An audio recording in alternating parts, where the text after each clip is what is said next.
začeli, a ne? Še pol ure imate časa, potem pa bomo začeli.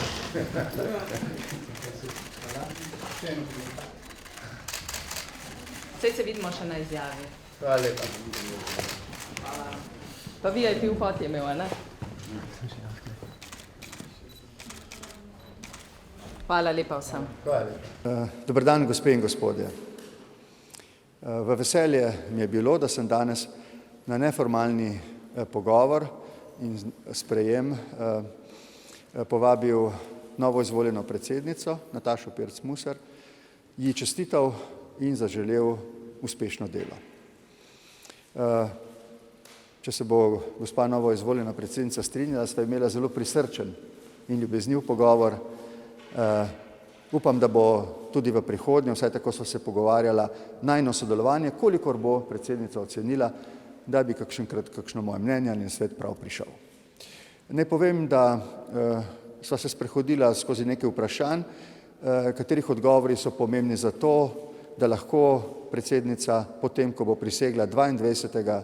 decembra v Državnem zboru, 23. decembra po ceremonialnem sprejemu v predsedniški palači v celoti prevzame izpolnjevanje njenih ustavnih in zakonskih obveznosti.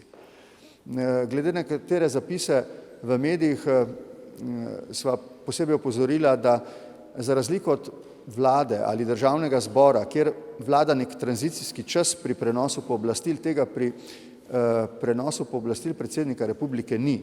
V celoti in naenkrat bo predsednica Nataša Pirc Musar prejela vsa pooblastila predsednice in vrhovne poveljnice obrambnih sil.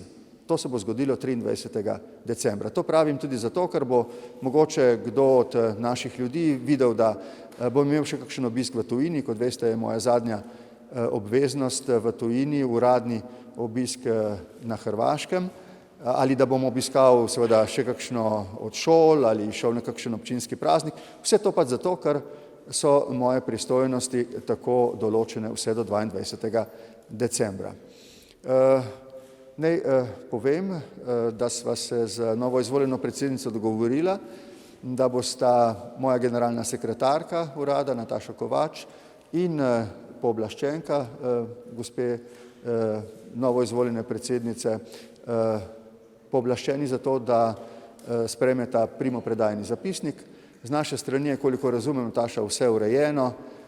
Tudi sicer bodo prostori in vse, kar sodi zraven za normalno delo, takoj po 23. pripravljeni za to, da bo novo izvoljena predsednica lahko svojo ekipo delala. Do takrat se lahko kadarkoli oglasi ona ali njeni visoki predstavniki, se posvetujejo z mano ali z mojimi sodelavci in smo jim tukaj na voljo za to, da bi lahko njeno delo novo izvoljene predsednice. Še enkrat vam, gospa, želim vse najboljše pri opravljanju te dolžnosti, lahko to opravila tako, da bo tudi ona, tako kot jaz, ko bo zapuščala predsedniško palačo, ta čudovit dom za naslednjih 5 ali 10 let, da bo čutila zadoščenje. Zadoščenje je nekaj, kar nobena druga nagrada, noben drug občutek ne nadomesti.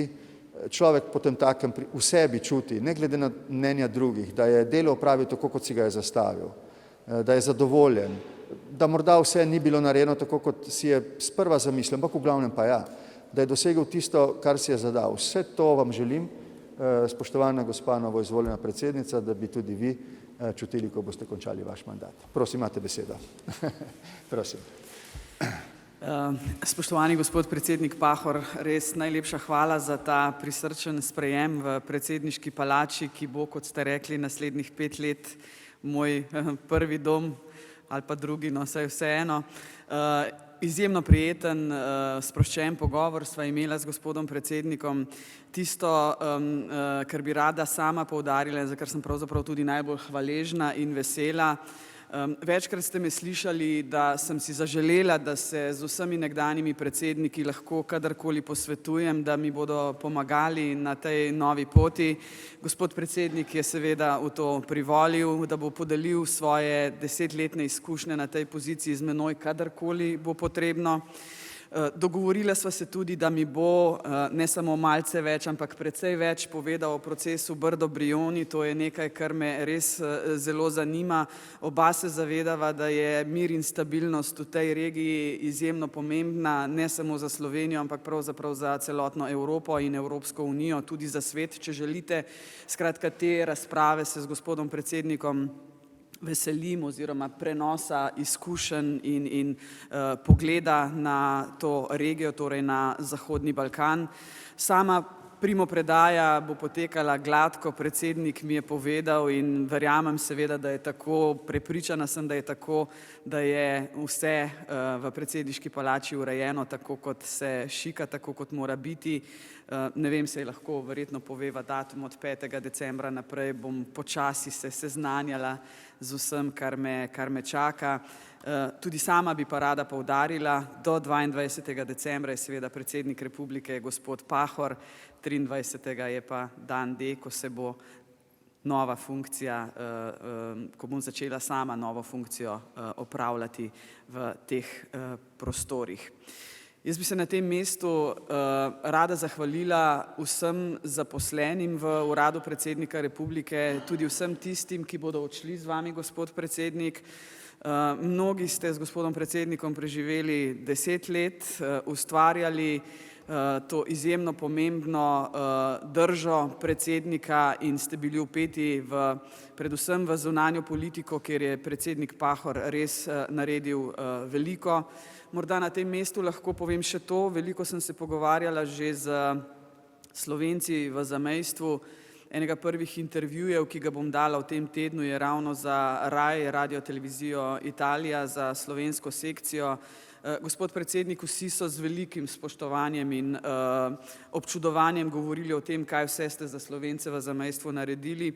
Jaz vam obljubljam, da bom to vašo politiko, to vašo držo do Slovencev izza meje seveda nadaljevala in tudi tu pričakujem vašo modrost in prenos tega, kar ste že naredili, da bo kontinuiteta seveda jasna. Tako da hvala lepa Alja, hvala lepa Nataša, ne vem še vse, kdo odhaja z gospodom predsednikom, ampak predsedniška palača in funkcija je tudi zaradi vas tako spoštovana, ker vas je gospod predsednik Pahor vodil čez vse čeri in pasti in skupaj ste ustvarili, recimo zdaj drugi dom zame, takšen, kot si ga seveda lahko samo želim. Tako da hvala, gospod predsednik. Hvala, novoizvoljena predsednica. Imate kakšno vprašanje? Ja, prosim. Pop TV. Pa Alen, prosim.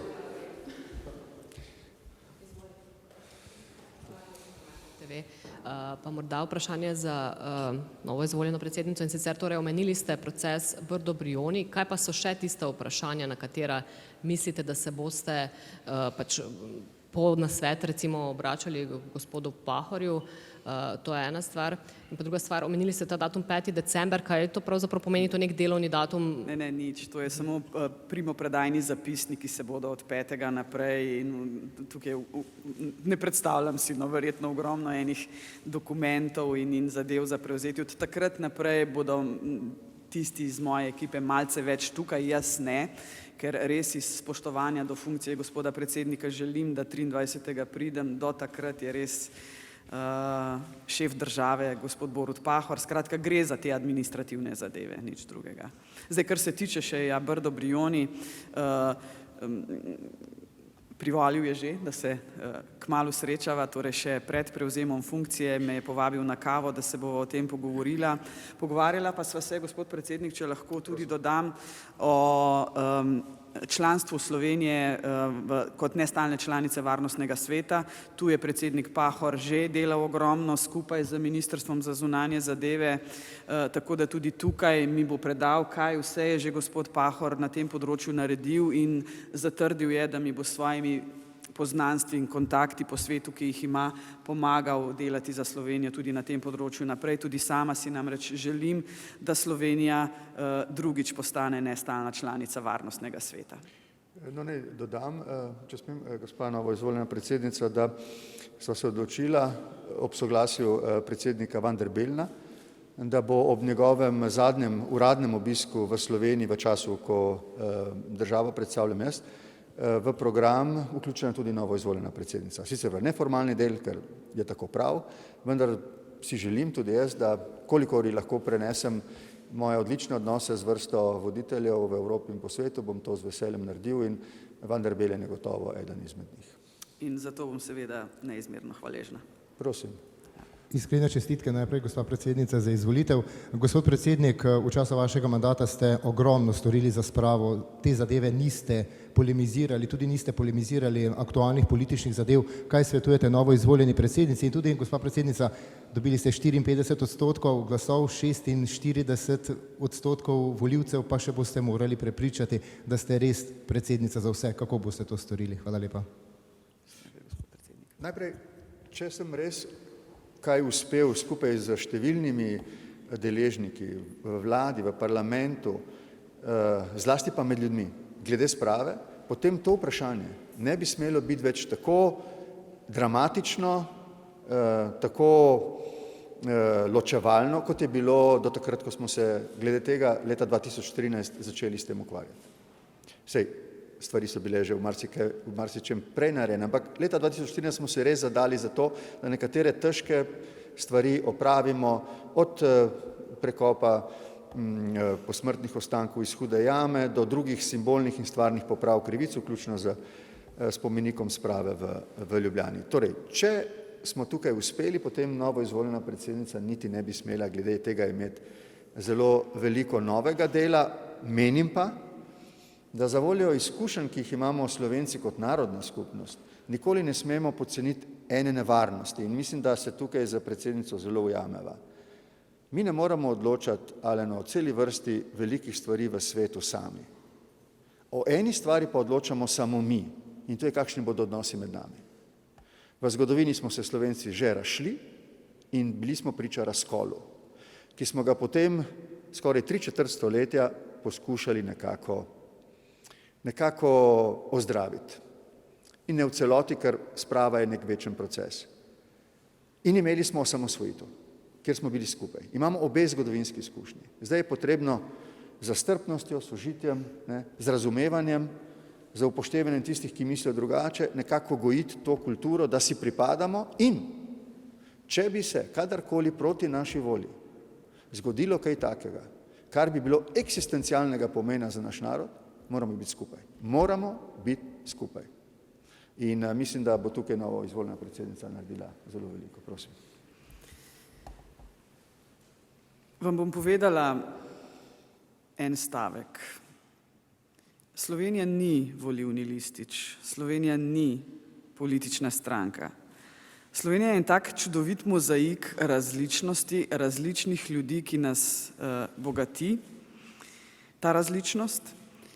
In če bo vsak od nas dal en kamenček v ta čudovit mozaik različnosti, vsak tisto, kar zna najbolje, potem bomo uspešni in zadovoljni. In verjemite mi, maksimalno se bom trudila, da bo tako. Predsednik Pahor je naredil ogromno. Sama bom morala paziti, da ne gremo nekaj korakov nazaj. Koraki naprej so težji, nazaj gre hitro. In res glavna obveznost moja in seveda vseh nas je ta, da bomo delali korake naprej in ne korakov nazaj. Tega si želim. Mislim, da je ta misel vaša novoizvoljena predsednica zelo dragocena. Nazaj gre zelo hitro. Ja. Naprej gre težko. Ampak vam bomo pomagali vsem, ki imajo dovolj odprtega srca, da to razumejo. Hvala lepa. Še kakšno vprašanje? Ja? Zadnje vprašanje, ker imamo potem tukaj vročitev odlikovanj. Prosim. Imamo vprašanje za oba. In sicer nekaj ste že prej govorili o primopredaji poslov, pa me zanima, če že veste, novoizvoljena predsednica, kam bo vaš prvi obisk v tujino, kam boste šli, katero zunanjepolitično temo boste nagovorili in predsednik, kaj je vaša, vemo, da boste obiskali Zagreb, ampak a je še karkoli takega v mednarodnem prostoru, kar bi radi dokončali? Ja, prosim. Naslednjo kavo, ki si jo bom zaželela z predsednikom Pahorjem v predsedniški palači, bom posvetila temu, da mi bo gospod predsednik tudi svetoval, kaj je po njegovem mnenju tista pot, ki bi morala biti prva. Tu mu bom res zaupala ker se mi zdi pomembno, da Slovenija ima kontinuiteto tudi na področju zunanje politike in mednarodnih odnosov. Lahko pa seveda namignem, da oba misliva, da je področje Zahodnega Balkana tisto, kar bo fokus tudi moj po 23. decembru. Ne bi pa zdaj želela res napovedati, katera država bo prva, ampak verjetno v to smer. Do konca mandata me čaka še nekaj poti v tujino. Nekatere so bile planirane prej, nekatere so povezane zdaj s kandidaturo za nestalno članico Varnostnega sveta. Tako moja poldnevna pot v Ženevo na konferenco, kjer imam ob konferenci priložnost srečati nekatere voditelje, ki jih sicer ne bi imel možnosti. To sem storil izdatno tudi na konferenci v Egiptu in smo lahko za izplenom zaenkrat zadovoljni. Mi imamo nek deficit v zaupanju, v poznavanju, v podpori z državami Južne Amerike, z državami Afrike zlasti in z državami Azije. Afrika je zelo zahtevna, ima pa veliko držav, ker sta tam Kitajska in Rusija veliko bolj prisotni kot je Evropska unija in tudi mi. To mislim nadoknaditi z 2 srečanjema, z tem konferenco in kosilom za pol dneva v Ženevi, potem pa na konferenci frankofonije v Tunisu. Gre za 2-dnevno srečanje in tam bomo poskušali tudi po dogovoru z ministrico opraviti nekaj koristnih pogovorov v zvezi z nestalno članico s kandidaturo za Varnostni svet. Potem pa pride sem avstrijski predsednik Van der Bellen. Zelo sem zadovoljen, da bo on zadnji državnik, ki bo v času mojega mandata obiskal Slovenijo. Naredili smo velike stvari seveda še predsednico čakajo, nič ni končanega.